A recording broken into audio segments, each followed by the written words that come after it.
നിങ്ങൾ പലരും നല്ല ഓഫീസ് അറ്റ്മോസ്ഫിയറിൽ മാനേജീരിയൽ പൊസിഷനിൽ വർക്ക് ചെയ്യണമെന്ന് ആഗ്രഹിക്കുന്നവരായിരിക്കും അല്ലേ? ഡിഗ്രി കഴിഞ്ഞ ഉടനെ മാനേജീരിയൽ പൊസിഷൻ, അതേപോലെ നല്ല സാലറി, ഇതൊക്കെ എങ്ങനെ ലഭിക്കും? ഇത് ഏത് മേഖലയിൽ പോയി കഴിഞ്ഞാലാണ് ലഭിക്കുന്നത്? അതിന് വേണ്ടിയിട്ട് എന്ത് കോഴ്സാണ് പഠിക്കേണ്ടത്, എവിടെയാണ് തുടങ്ങേണ്ടത് എന്ന് കൺഫ്യൂസ്ഡ് ആണോ? എങ്കിൽ നിങ്ങൾക്ക് ഏറ്റവും ബെസ്റ്റ് ഓപ്ഷനാണ് HR അഡ്മിനിസ്ട്രേഷൻ.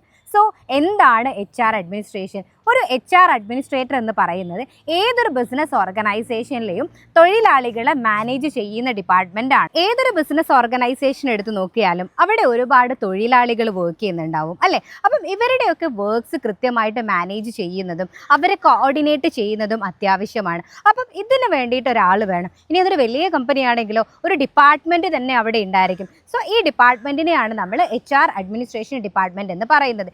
ഈ HR ആണ് ഒരു ബിസിനസ് ഓർഗനൈസേഷനിൽ ഒരു എംപ്ലോയിയുടെ എല്ലാ കാര്യങ്ങളും ഹാൻഡിൽ ചെയ്യുന്നത്. വളരെ സിമ്പിളായിട്ട് പറഞ്ഞു കഴിഞ്ഞാൽ HR അഡ്മിനിസ്ട്രേറ്റർ എന്ന് പറയുന്നത് ഒരു ബിസിനസ് ഓർഗനൈസേഷനിലെ എംപ്ലോയീസിന് വേണ്ടിയിട്ടുള്ള എല്ലാ കാര്യങ്ങളും കോർഡിനേറ്റ് ചെയ്യുന്നതും അവർക്ക് വേണ്ടിയിട്ടുള്ള സഹായങ്ങളും സേവനങ്ങളും ഒക്കെ നൽകുന്നവരാണ്. അതുകൊണ്ട് വളരെ വ്യക്തമായിട്ട് പറയാം, ഏതൊരു ബിസിനസ് ഓർഗനൈസേഷനും സക്സസ്ഫുള്ളി റൺ ചെയ്യുന്നതിൽ ഏറ്റവും അധികം കോൺട്രിബ്യൂഷൻ ചെയ്യുന്ന ഒരു ഡിപ്പാർട്ട്മെന്റ് ആണ് HR അഡ്മിനിസ്ട്രേഷൻ ഡിപ്പാർട്ട്മെന്റ്. HRന്റെ സ്കോപ്പ് എന്ന് പറയുന്നത് വളരെ വലുതാണ്. ഇന്ന് വലുതും ചെറുതുമായിട്ടുള്ള എല്ലാ ബിസിനസ് ഓർഗനൈസേഷനിലും HR ഡിപ്പാർട്ട്മെന്റ് വളരെ അത്യാവശ്യമായിട്ടുള്ള ഒരു കാര്യമാണ്. ബേസിക്കലി ഏതൊരു ഡിഗ്രി ഹോൾഡേഴ്സിനും HR അഡ്മിനിസ്ട്രേഷൻ കോഴ്സ് പഠിക്കാനും ജോലിയിലേക്ക് പ്രവേശിക്കാനും കഴിയും. കേരളത്തിൽ ഏവറേജ് സ്റ്റാർട്ടിംഗ് പാക്കേജ് 10,000 മുതൽ 35,000 റുപ്പീസ് വരെയാണ് വരുന്നത്. HR അഡ്മിനിസ്ട്രേഷൻ എന്ന് പറയുന്നത് ജസ്റ്റ് ഒരു പ്രൊഫഷണൽ ജോബ് എന്നതിലുപരി ഒരു ഫ്രഷറിനെ സംബന്ധിച്ചിടത്തോളം HR അസിസ്റ്റന്റ് ആയിട്ട് കരിയർ സ്റ്റാർട്ട് ചെയ്ത് വളരെ പെട്ടെന്ന് ഗ്രോ ചെയ്ത് HR മാനേജറൊക്കെ ആയി മാറി ഈവൻ ഒരു കമ്പനിയുടെ CEO ലെവൽ വരെ വളരാൻ പറ്റുന്ന ഒരു ഓപ്ഷനാണ്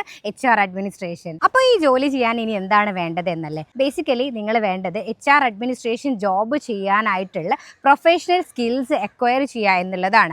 അതിന് വേണ്ടിയിട്ട് നിങ്ങൾക്ക് HR അഡ്മിനിസ്ട്രേഷൻ്റെ കോഴ്സ് ചൂസ് ചെയ്യാം. അതിൻ്റെ കൂടെ തന്നെ നിങ്ങൾക്കൊരു എക്സ്പീരിയൻസ് ക്രിയേറ്റ് ചെയ്യാൻ വേണ്ടിയിട്ട് ഇന്റേൺഷിപ്പ് സെലക്ട് ചെയ്യാം. അതേപോലെ തന്നെ HR അഡ്മിനിസ്ട്രേഷൻ എന്ന് പറയുന്നത് ഒരുപാട് കമ്മ്യൂണിക്കേഷനും അതേപോലെ തന്നെ നമുക്ക് ഇന്റർപേഴ്സണൽ കണക്ഷൻസും കാര്യങ്ങളും ഒക്കെ അത്യാവശ്യമുള്ള ഫീൽഡാണ്. അതുകൊണ്ട് തന്നെ നിങ്ങളുടെ communication skill, confidence, attitude, mannerism, behaviour ഇതൊക്കെ ഡെവലപ്പ് ചെയ്തെടുക്കുക എന്നുള്ളതും ഈ ഒരു ഫീൽഡിൽ അത്യാവശ്യമായിട്ടുള്ള കാര്യമാണ്. സോ നിങ്ങൾ HR അഡ്മിനിസ്ട്രേഷൻ്റെ അഡ്വാൻസ്ഡ് ആയിട്ടുള്ളൊരു ട്രെയിനിങ് പ്രോഗ്രാം ആണ് നോക്കുന്നതെങ്കിൽ താഴെ കാണുന്ന നമ്പറിൽ കോൺടാക്ട് ചെയ്യാവുന്നതാണ്. Have A nice career.